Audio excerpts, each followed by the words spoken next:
From this we can see that those who practiced kind deeds must not only look at the present outcome, but should also consider effects of the act in the long run. One should not only consider one's own gain and losses, but should look to see the impact made on the public. What we do right now may be good, but with passing years it may inflict harm upon others. Therefore, what seems like goodness may in fact be the opposite, and what appears to be the opposite of goodness may someday turn out to be goodness done after all. Father, what is improper goodness and proper goodness? In the Ming Dynasty, there was once a prime minister named Wen Yi Liu, who, when growing old, retired to his hometown, where he was loved and respected by all. Once, a drunken villager proceeded to insult him. Mr. Liu thought that since he was drunk, he would not want to bother about the latter.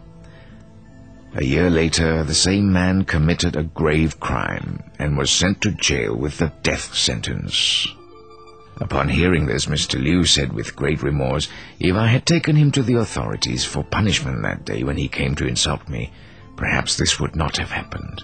A little discipline then could have prevented the great harm done now, and might have saved him from certain death." This is an example of doing something bad while having good intentions. There is also an example of those who did good when they in fact intended otherwise. Once a famine ravaged the land, and people stole food from others in broad daylight. A rich family reported their stolen losses from the marketplace to the authorities, but the government did not want to get involved and did nothing to stop the people. Eventually, the people grew more daring and chaos was imminent. So the rich took the law into their own hands and proceeded to catch and punish those who stole from them. In this way, peace returned to the land, and the people stole no more from one another. It was with selfish intentions that the rich family acted, but the result of their deeds actually did everyone a great benefit. For we all know that goodness is proper and evil is improper. But remember that there are cases where deeds done out of good intentions result in evil, and deeds done with evil intentions result in good. Father, what is half goodness and full goodness? In the I Ching it is said, when a person does not accumulate kind deeds, he or she will not attain good fortune.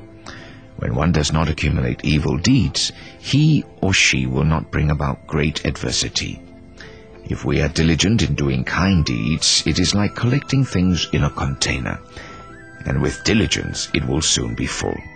If we are somewhat lazy in our collecting, then the container will be half filled. This is one explanation of half goodness and full goodness. Once upon a time, there was a poor lady. This lady went to visit a Buddhist temple and wished to make a donation. However, she was so poor that she had only 2 cents, so she gave these to the monk.